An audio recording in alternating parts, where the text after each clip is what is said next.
Just as a disclaimer, we want you to know that some of the movies that we will be reviewing were shot in a different time and era where people of race and sex were not treated equally. We understand this and hope you do too. The movies or anything that happened on the sets are not the views of this podcast or what this show is intended to be all about. Exactly. And we want to give due diligence in presenting the movie and not the views of the cast or directors or anyone involved. But we also feel it's necessary to let the audience know some of the background information to get a feel for what was happening at the time of shooting the film. Again, we hope you understand that we do not agree with everything that went on, and we just want to give out the information. And with that being said, hope you enjoy the show.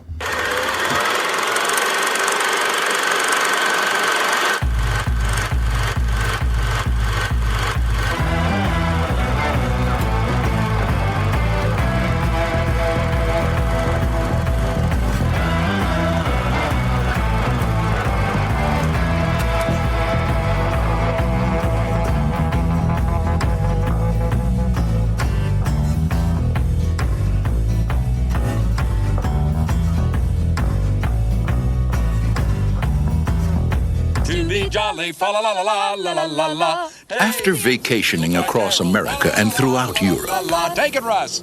this holiday season, the Griswolds are going to play it safe. Clark, we're stuck under a truck. They're staying at home. I give you the Griswold family Christmas tree. Hope you're not getting sap all over your sweater, Clark. All Clark wants is a quiet, old-fashioned Christmas. Sorry. Got a little knot here. Can work on that. What he's going to get is the gift that keeps on living. Merry Christmas. His family. We didn't come to impose. Oh, hell, there's plenty of room. Do you sleep with your brother? Do you know how sick and twisted that is, Mom? Well, I'm sleeping with your father. Have you got a kiss for me? You better take a rain check on that, Art. He's got lip fungus they ain't identified yet. But no holiday could ever be more deeply touching. We were gonna call, but Eddie wanted to make it a surprise. If I woke up tomorrow with my head sewn to the carpet, I wouldn't be more surprised than I am right now. We're really gonna fly down the hill with this stuff. So genuinely moving.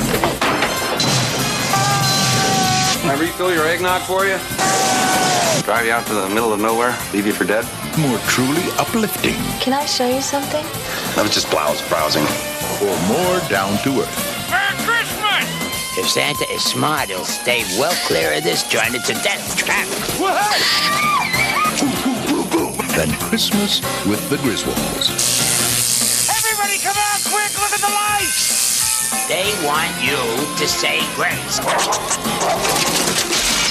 I pledge allegiance to the flag of the United States of America.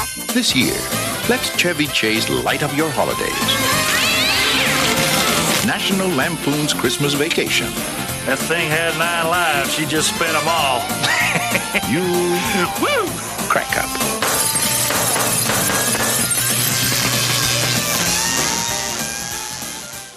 Alright guys, welcome back to the 12 Days of Christmas movies. This is episode number 6, National Lampoon's Christmas Vacation. I'm your host Jimbo, and my grumpy little elf co-host is Terrence. Or as you may know him by Tiny T by now. So I hope you enjoyed that promo. So let's go ahead and jump right into it.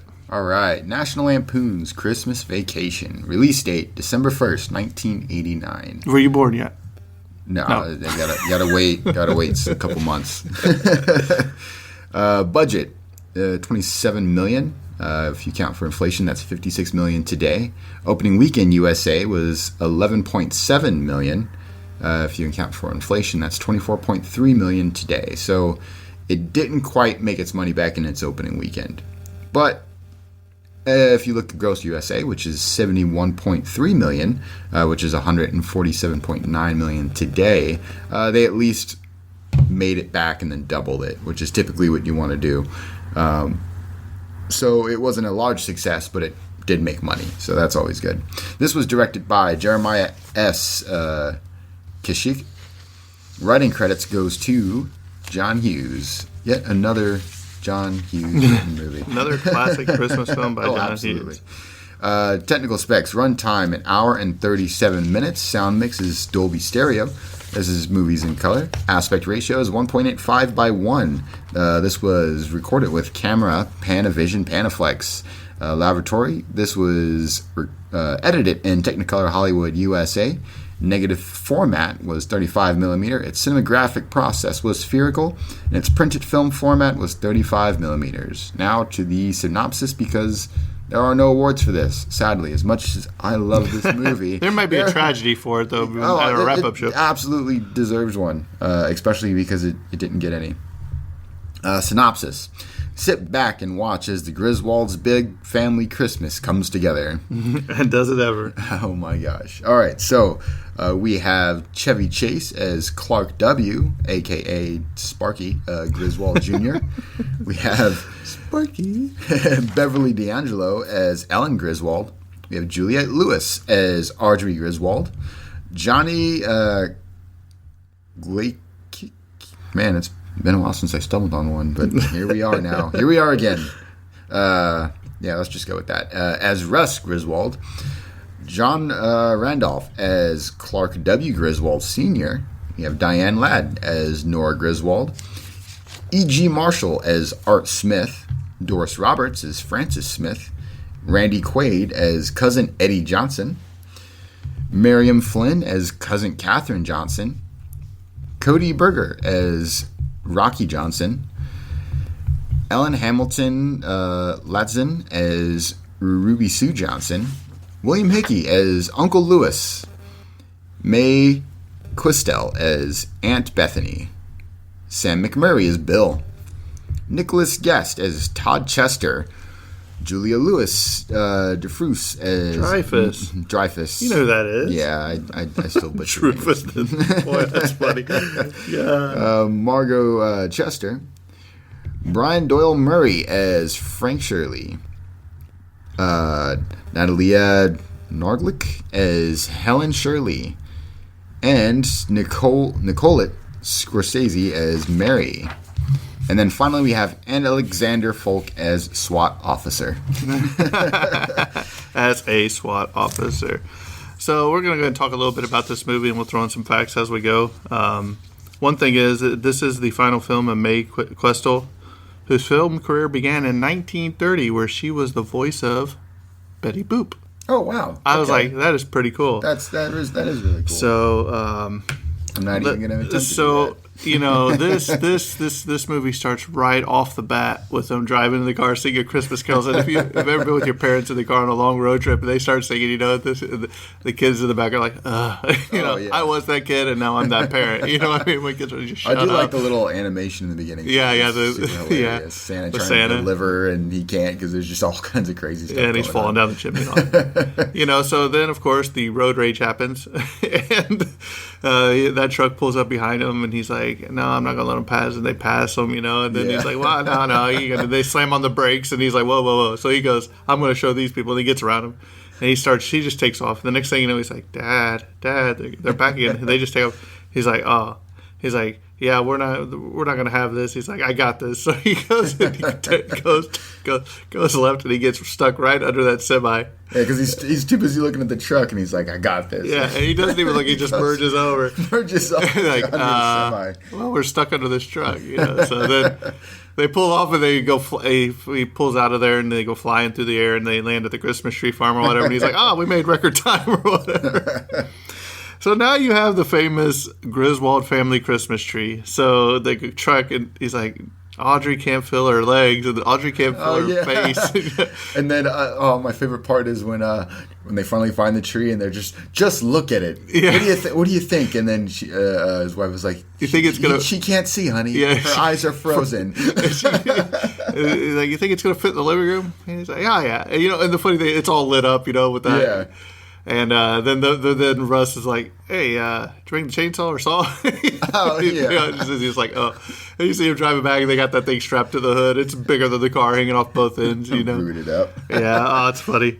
So then they get home, you know, and he goes to, they get it in there, you know, and they're going to cut the tree. He's like, here we go, and he cuts it, and it just shatters half the windows and all that. And then it comes to the scene where they're laying in bed. And he's turning the page of the magazine, and it's sap all over his face. He's like, "There's a lot of sap." He sticks to that.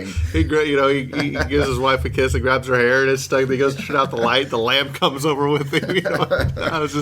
It's funny.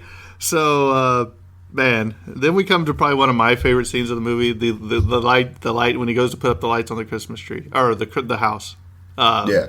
He's like, Dad, he's like, you overdoing it? He's like, no. He's like, there's only 250 sets of lights here or whatever. And he's like, you need to help get this untangled. It's just a big ball. This big bundle of tangled Christmas lights. So, he starts putting them up and everything. You ever had Untangled? Oh, yeah. Giant it's the worst. Ball of Christmas I know they got lights. things now that you can actually wrap them around so it doesn't tangle. Super convenient. Wow. But when you don't have that. Yeah.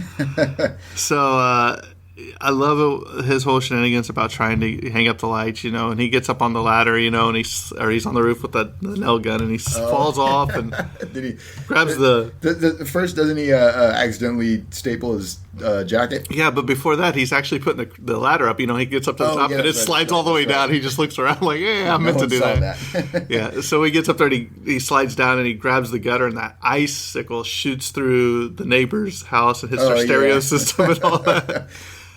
So here you are, you have him you get all this, and he's at war with his neighbors the whole movie. Oh yeah, and they're like your typical sort of like your 80s sort of like uppity, like neighbors that feel like they're better than everybody else kind of people. It's funny, like they're just super blatantly. Like just crappy people. Right. A little fun fact: the house front from Bewitched. We'll get to that in a minute. I'll tell you that in a minute. Okay, yeah. But this is the only vacation movie to not feature the Lindsey Buckingham song "Holiday Road" throughout the entire film. Oh wow! Okay. Because they asked him to do. They asked him to do the song, but he declined because he didn't want to be a soundtrack typecasted as just a soundtrack musician. That's true. Yeah. Yeah. So that was pretty interesting. Yeah, and one thing I forgot to tell you is the magazine, when Clark's in bed and he's reading the People magazine. Yeah. The actual cover on the magazine is director Jeremiah S. Cheshik. Oh, that's He actually funny. put his face on there. Yeah, I thought it was a pretty cool little cameo. I like when they do that, like little kind of they'll edit like photo magazines or something, and it'll be like a tiny Easter egg. Yeah, or when we did Forrest Gump, and you see him on like all the different magazines and all these guys' eyes closed. So he goes, all right. He's like, here we go. And he goes to light him up, and nothing happens. And his wife's like, are you sure you checked all the bulbs? And he's like, yeah, we checked every single bulb. And he just tore up. So this is the first night he just doesn't go back out there. Yeah. So that's the worst too. Like, if lights don't come on, you're like, wow. You got that one bulb that's missing or whatever. You got to check every single one. Then you see him go into the shopping store because he gives up on the lights for that short time. So he goes to the thing and he's shopping for his wife, and there's that lady behind the counter, and I think she's like selling underwear or whatever. Yeah. And he's tore up, and he's like, I'm just browsing. He just so tore up the whole entire segment. A lot of innuendo jokes that are hilarious.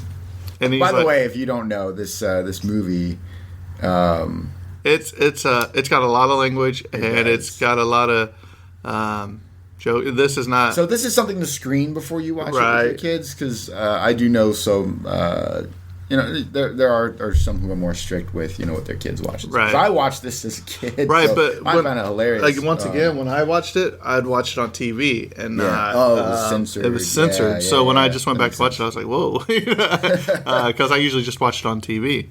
So, but there is a lot of language and a lot of stuff that may not be appropriate for kids. So screen it before you. Right. Yeah. So, I mean, he's just sitting there and. But yeah, hilarious. And he's like, she's like trying to sell him something, and he's like, Merry Christmas. And she's like, and what's your name? He's like, I'm Clark. Or she's like, I'm Mary. He's like, of course you are.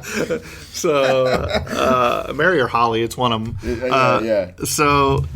the Russ comes up, his son, and she's like, "Look, you can't even see. I'm wearing something just like me. You can't even see. No lines." He's like, "No, look, Russ, no lines." He's like, "No, Dad, no lines." He's like, at one point, he's like, "Wait a minute."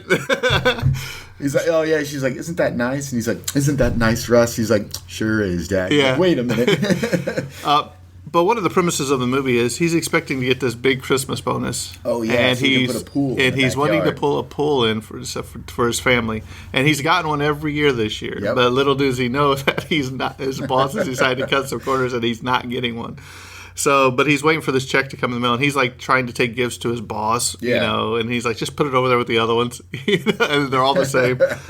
So then you have the family show up. And they don't get along. One of them's always complaining about their health. I like was it right before when they go to pick everyone up? He's at the house and he starts going in the attic. No, that's when stuck up there. Yeah, that's the day after. No, that's the day after because they're all getting ready to go shopping. Oh yeah. So that's right. and he's like, I don't know where Clark is. He's like, well, he's not messing with the lights. Then he should be in the car. He's like, I don't know where he is. He's like, but I gotta eat. So, oh yeah. So yeah, he goes up to the attic and he's hiding some Christmas presents, and he gets up there and. Going around, and then one of the mother-in-law or mother comes up there. She's like, it's cold. Yeah, she just shoves it up there. She's like, why is this open? Yeah, and then shuts it. So he's now locked up there, and he looks out the window, and all of his family are leaving to go shopping. She's like, I can't believe he wouldn't miss this. He'd want to go eat with us. And so he gets up there and he pulls out an old film. He's going through, and he's starting to get back into the Christmas spirit. Yeah, watching like old memories. Oh Christmas past of his own Christmas. And then Christmas, it was like his family and stuff. Right. So the house from Bewitched from 1964 and the New Gidget 1986 appeared in the home movie that Clark was watching in the attic. Oh, that's I thought that was pretty cool. Something that you need to pay attention to is I forgot to tell you that when the tree at the beginning, it keeps shrinking more and more throughout the movie. I guess so they could get more of the set, and when more people showed up, that way it didn't take away from fit everybody. Right, and that he paid homage to Jason and Leatherface when he came out with the hockey mask on, the chainsaw, raised above his head. Oh yeah, classic Leatherface. So you can tell they think he's nuts. And now you have where he goes back outside to try to light the Christmas lights again. And he's like, I just don't understand it, And you look, I check all the bulbs, and you look at when they go in there and all the cords that he has plugged into one outlet. It's like about 30 of them. I was like, this has got to be a fire hazard. Kind of safety hazard, for right? Sure. So. Wasn't there like one thing unplugged, and she's like, "Huh." Well, there's the light switch in the garage or whatever. Yeah. So he's out there. He's like, I just don't understand it because he calls everybody out there, and he goes, and he goes to put it together, and nothing. He's like, I don't get it. And then so they all go back inside. Because they're all getting cold, and right? Like, So they go back inside, and he's like, "Well, did you check the cord in the back?" He's like, "Yeah." She's like, "Stand right here." So he goes inside and he's messing around with something. Next thing you know. Boom! He hits the right switch, and everything lights up, and like it drains so much power. Like the neighbors. So not only is it like messing with the it, like turns out the whole city, and then they had to put the nuclear power in to get the lights back. And then like it's so bright that the neighbors. I think they just came back from a jog or something like that. They get blinded. Well, they were getting ready to have a romantic thing. They start kissing. They look like a tray or something. And just like they're blind. He's like So and then he's like, huh. So he turns it off when he comes back out front. She's like, Clark, and he comes on and it's not working again. She's like, it was just on. He's like, huh. And so he's sitting there and he's like, I don't get it. Well, you remember he was calling her out because he's like, honey, I did it. Yeah, I did it. And then that lady, one of the mother-in-laws or one of the aunts come in and they flip the switch to get something out of the garage and they flip it back on. And he's like, what? Because he calls everybody out and they're like, well, there's nothing happening. Yeah. And the rest is like, yeah. And Audrey's like, hey, Dad, it still looks good even though it's not lit. So finally, I mean, he's frustrated, and next thing you see, he just grabs him. He's like, whoa! And at that same time, his wife goes and flips that switch. And it's like, and it's like, hallelujah! And they're all like, he's like, I did it. And he goes around, and he starts thanking everybody. He's like, thanks, Dad, for showing me how to properly, hang lights. And he's just going around. Yeah. But when he does it again, the people had just finally gotten back up, and he's carrying the tray down the stairs. And he falls down the stairs. Oh man, it's hilarious. Classic, man, classic. But after failing to get the Christmas lights to work one last time, Clark Griswold takes his frustration out on the plastic decorations in the front yard. Chevy Chase actually broke his pinky finger while punching Santa Claus. Oh, man. He resorts to kicking and clubbing the decorations after that. The film kept rolling, and the take was used. Oh wow! So I thought that was kind of funny. So it's not the worst thing to break. Now we have, well, they're all sitting there and they're like, "Oh, it looks great! It looks great! It looks great!" And Cousin Eddie showed up. And he's like, "Boy, it sure looks great, Clark." He's like, "Cousin Eddie?" He's like, "Hey, Clark, Merry Christmas." Didn't he like respond to him? Yeah, and then he had to take a double take. Be like, "Cousin Eddie." Yeah, he's like, "What are you doing here?" You know. So he brought his RV and his kids, a couple of his kids. Some of them, one of them is in the army, or no, one of them's in the carnival. Going for the carnival. Yeah, that's right. And then the other one, I forget what they're doing, but man, it is so funny. Cousin Eddie, I mean, what do you say? But there is a scene where once he plugs in the lights, before he plugs in the lights, you can see the Cousin Eddie's RV sitting out there. Yeah. And then when they light up, it's not there. Oh. Yeah, so it's just one of them little things where they... editing faux pas. Oh, by the way, the house next door, the neighbors, where Todd and Margot, as they're called, yeah, where they live, is the same house where the Murtaugh family lived in all 4 Lethal Weapon movies. Oh, wow. Okay. The houses are on the street in the back of the Warner Brothers lot. So okay, yeah. So it's one of those things that are reused over. Right. That makes sense. To save some money. So now you have Cousin Eddie, and there's a scene where Cousin Eddie and him are drinking eggnog in the living room, and they're using the moose cups from Molly. From the first one. So one of the most touching scenes. I feel like it took forever before you can easily access and get those moose cups. Right. So one of the most touching scenes of the movie is Clark's daydreaming out the window about his pool, and he sees the lady, going on the diving board or whatever. And he's like, you know who that lady is? No. It's the lady from the shopping mall. Oh, okay. Yeah. I thought you meant. And she's like waving at him. And she starts taking her swimsuit off, and he's like, yeah, stop. Yeah. Well, then you hear Uncle Clark, and it's one of Eddie's girls, and she's like, "What are you doing up?" And she's like, "I couldn't sleep, whatever." And she's like, "Is there a Santa Claus?"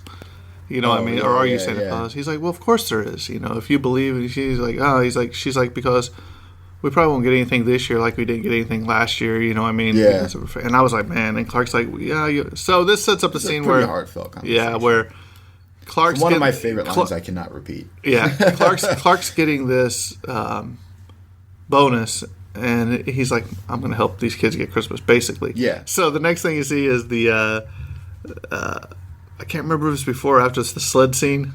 Oh, yeah. And Clark's like, yeah, we've got this special. They lacquer up his thing. Because they all have, fancy sleds. He's like, you don't need any of that. And then he just has, spray or whatever. The spray and just like a metal, sled. Yeah. Old school metal sled. And he's like, my company did this. We'll go really fast. And Cousin he's like, you want some? Cousin he's like, I can't, Clark. He's like, I got that metal plate in my head. They had to take it out, put it with the plastic. What do you can't knit this bad boy or whatever. So Clark's like, all right, I'll do it. He's like, I'll see you at the bottom. And dude, he just goes 1, 2, and he takes off. It's like 1, 2. He's gone. And I was fire like, behind him wow. and everything. Yeah, it's crazy. And he ends up in a Walmart parking lot. Yeah. So the tin plate all burned through. Yeah. Oh man. So you see Cousin Eddie and him walking through a Walmart, and Eddie's just starting to pile this dog food because they have that dog snot. Remember? Oh yeah. And you just see him just piling this dog food on this cart, and Eddie's like, Clark's like, I talked to whoever, and he's like, me and Bev, over his wife. He's like, we'd like to help you out with Christmas. Yeah. And he's like, oh, Clark, you don't have to do that. He's like, no, we want to. We insist. He's like, well, is there anything the kids want? He's like, well, it's like, that's mighty kind of you. Here's a list. He pulls out the list. He pulls out the big giant list. So, I was like, man. So let's see. I don't remember if the scene happened yet, but it's a small scene, but I find it super hilarious. Where the son had to stay in his sister's room. Oh yeah, that's at the beginning because when all the people come, because all the family's coming, and then you got the I think it's their grandpa or something who's like laying in the bed, and then he's just sitting there smiling, and then you see what's up on the ceiling, which is like swimsuit model, like a swimsuit model. Yeah, it's funny. Oh, but we forgot to say that when Clark's up there in the attic, and he falls through the attic. Oh yeah. But we'll say that you can watch a movie for that. So now. You got Uncle Lois and Aunt Bethany arriving at the Griswold house. Little fun fact is that there was a minor earthquake occurred when that happened. Oh wow! In the scene, yeah. So and also the old Dodge pickup that tailgated Clark at the beginning of the movie is the same previously used as Kurt Russell's work truck in Overboard in 1987, and They Live. It was in They Live in 1988. Okay. So let's see. So now you get where are we at? Okay, so now we're going to the they're having family time and eating, and goes to cut the turkey. Remember? Oh, and he cuts it, and he's like, oh, that sure looks good. And he goes to cut it. I told you we put it in too early. And next thing you see, you just see them all sit there. Oh yeah, she's like, I'm sure it's fine. I'm sure it'll be okay. And then the very next scene is just everybody. All you hear around the table is.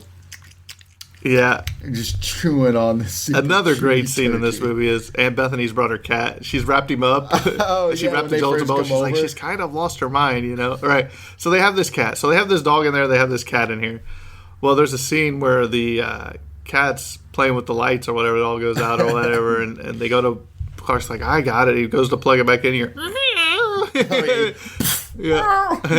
And, they move and it's the cat just fried, because then he comes and he's like, well, if that cat had 9 lives, he used them all right there, and so classic. There's also a scene where the squirrel gets loose, the dog's going crazy, running through, knocking stuff over. I like the scene where that one guy who's like super daft, like, go get my stogie. Yeah. And then he's like, goes out for a smoke, and then Eddie had just emptied. Well, that's towards the end of the movie, though. Okay. But see, he tells him to get his stogie earlier, yeah. And he's the one that falls asleep in the chair, or one of them falls asleep in the chair during the whole thing. You know what I mean? So now we're gonna. During the whole scroll mess. And Clark's like, because that's where he gets his stogie, and he lights it, and he catches the tree on fire. Yeah. And then he looks, he's like, what? And he catches on fire. And Clark's like, what's going on? So you're sitting there, and now the tree's burnt, and somebody comes like, wasn't that good of a tree anyway. And they start saying stuff. And there is a part where Eddie's emptying his septic into the sewers, and they're like, that doesn't work that well. And he's like, what's that smell? And then about the gas going to explode and all that. Merry Christmas. Crap is full. So now you get to... So Clark's just like, well, it'll be okay, the house there. And then the mailman shows up, and he's like, I meant to deliver this yesterday. He's like, but it got stuck between the seats. He's like, here it is. And it's from his company. Oh, yeah. And he's like, guys, this is it. He's this like, is it's your bonus. Yeah, everybody's like, they're all gathered around. He's like, and I just want to tell you, he's like, I'm going to build an in-ground pool with this. And they're all like, well, yeah. Everybody's like, cheering. And he's like, and if it's bigger than last year, I'm going to fly you all out here to christen it. And he's like, I can't swim, Clark. He's like, I know, Eddie. So she's like, well, go ahead, open it. He's tearing up, and he opens it up, and he just read it, and you see his face go, like, in shock. What's it say? How much is it? Is it bigger than last year? And he's like, what does it say? Is it smaller than last year? And he's like, yeah. And he's like, you have 1 year subscription to Jelly of the Month Club. Yeah. And Cousin Eddie goes, man, Clark, that's the gift that keeps on giving. And he's like, you're right. And then he just goes on a tirade. There is a tirade where he drops 30 different words. I mean... he goes on. He just snaps, dude. And he just takes he cuts down stuff. And after that, he's like, I just want him right here. Yeah, he's like, all I want for Christmas is I want my boss here with a red bow tie. And that's when he goes off on the rant. Yeah. So I can tell him what a... Yeah. So, so then he goes and grabs the... this is where Eddie sneaks out and goes... you don't know it. He just goes off on his own. Right. So you're sitting there, and next thing you know, Eddie comes back in, and he's like, Merry Christmas, Clark. And it's his boss. He's kidnapped his boss. And he's like, what are you doing? And Beverly, or Clark's wife's like, man. And so the guy's wife has called the cops. Yeah. And now the SWAT teams come around him. And you're like, oh, no, this is not going to end well. So the officers all go. But during this time, before that, he's explaining, look, he's like, you had our Christmas bonus. You took that away from a lot of people. A lot of people depend on that, blah, blah, blah. And he's like, well, I was trying to cut corners, and I see now how much you guys need this and how much my employees depended on it, blah, blah, blah. So now the SWAT team breaks in. And, that's right. Yeah. After he's finally like, all right, I'll make sure you get a bonus. He's like, hands up, so I'll put their hands up. And he's like, oh, this is all just a misunderstanding or whatever. Because his wife comes in a robe or whatever, Yeah. And he's like, freeze. He's like, can we blink? I was like, really? I was like, and his wife's like, this is our first kidnapping. But technically, in the first movie, when they go to Wally World, they actually, I say they probably took hostage John Candy. Remember, we made him ride all the rides up. So, comes to the end, and everybody's getting their Christmas bonus back, and it's a happy ending, and Clark's like, I did it, and it shows at the end. So let's see if there's any other little traits we need to throw in here.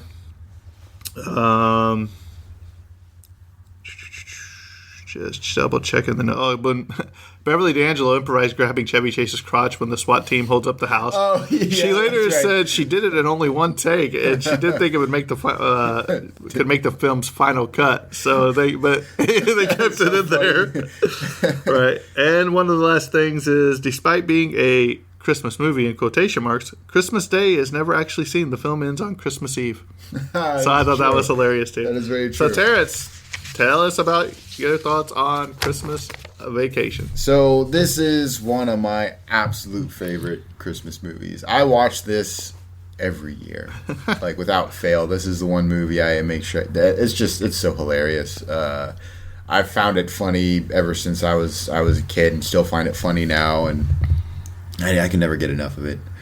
But I mean, just any Griswold's movie is great. But yeah, this is a particularly great Christmas movie. Now, obviously, if you're not a fan of language, or sort of like, it's National Lampoon comedy, so like I can see how some people might not. But as far as my own personal opinion, it's definitely give it a try. Yeah, this is probably one of Chevy Chase's greatest films. Oh yeah, I love this one. Yeah. It's one of those films, where you have family members of different sides of the family that are totally opposite, and they're all trying. The conflict's coming because they're all together, and you just you always have those family members that don't like other family members from the other side of the family or whatever, and you could just see the conflict coming. Oh yeah, but they're trying to hold it together for the sake of Christmas, and I thought that was really well done. So yeah, if you haven't seen this movie, just beware of some of the stuff we talked about, some of the language and stuff. I know some people have seen it, some people probably have not. Some people, it's probably their favorite movie. So with that being said, I think this episode's coming to close, and stay tuned because tomorrow we will be talking about, what is tomorrow? This is tomorrow will be, episode 7 will be Frosty the Snowman. That's right. So stay tuned for that. And with that being said, I think that's a wrap on this episode. And cut.